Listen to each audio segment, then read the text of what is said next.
ദില്ലി രാജ്യാന്തര വിമാനത്താവളത്തിലെ ടെർമിനൽ 1-ന്റെ മേൽക്കൂര തകർന്ന് ഒരാൾ മരിച്ചു. 6 പേർക്ക് പരിക്കേറ്റു. സംഭവത്തിൽ സമഗ്ര അന്വേഷണം നടത്തുമെന്ന് കേന്ദ്ര വ്യോമയാന മന്ത്രി അറിയിച്ചു. അതേസമയം ശക്തമായ മഴ തുടരുന്ന സാഹചര്യത്തിൽ ദില്ലി സർക്കാർ അടിയന്തര യോഗം വിളിച്ചിട്ടുണ്ട്.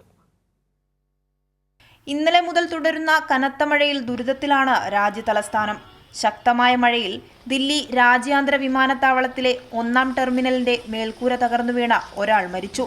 പരിക്കേറ്റ 6 പേർ ചികിത്സയിലാണ്. രാവിലെ 5:30ഓടെയാണ് മേൽക്കൂരയിലെ ഷീറ്റുകളും താങ്ങി നിർത്തിയിരുന്ന തൂണുകളും നിലം പൊത്തിയത്.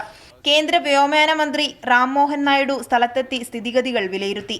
സംഭവത്തിൽ സമഗ്ര അന്വേഷണമുണ്ടാകുമെന്നും മരിച്ചവരുടെ കുടുംബത്തിന് 20 ലക്ഷം രൂപയും പരിക്കേറ്റവർക്ക് 30 ലക്ഷം രൂപയും നഷ്ടപരിഹാരം നൽകുമെന്നും വ്യോമയാന മന്ത്രി അറിയിച്ചു. This is taken as a very serious incident also, not just in this airport but across the country.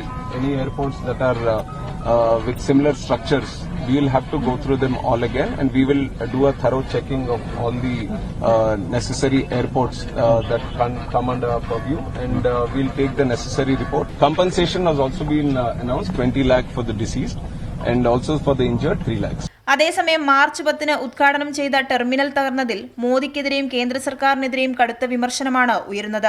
10 വർഷക്കാലത്തെ മോദി ഭരണത്തിൽ കടുത്ത അനാസ്ഥയും അഴിമതിയും നടന്നുവെന്ന് വെളിപ്പെടുത്തുന്നതാണ് സംഭവമെന്ന് മല്ലികാർജുൻ ഖാർഗെ വിമർശിച്ചു. അതേസമയം കനത്ത മഴയിൽ നഗരങ്ങളിലെ പ്രധാന റോഡുകളെല്ലാം വെള്ളക്കെട്ടിലാണ്. വെള്ളക്കെട്ടിൽ ഗതാഗത കുരുക്കും രൂക്ഷമായതോടെ ജനജീവിതം സ്തംഭിച്ചു. മെട്രോ സർവീസുകളും താൽക്കാലികമായി നിർത്തിവെച്ചു. രാജ്യതലസ്ഥാനത്ത് ദുരന്തപ്പെയ്ത്ത് തുടരുകയാണ്. വിവിധയിടങ്ങളിൽ വെള്ളക്കെട്ട് രൂപപ്പെട്ടതോടെ പ്രതിസന്ധിയിലാണ് ദില്ലി നിവാസികൾ. ക്യാമറാമാൻ സഞ്ജയ്ക്കൊപ്പം സ്വാതി സന്തോഷ്, കൈരളി ന്യൂസ്.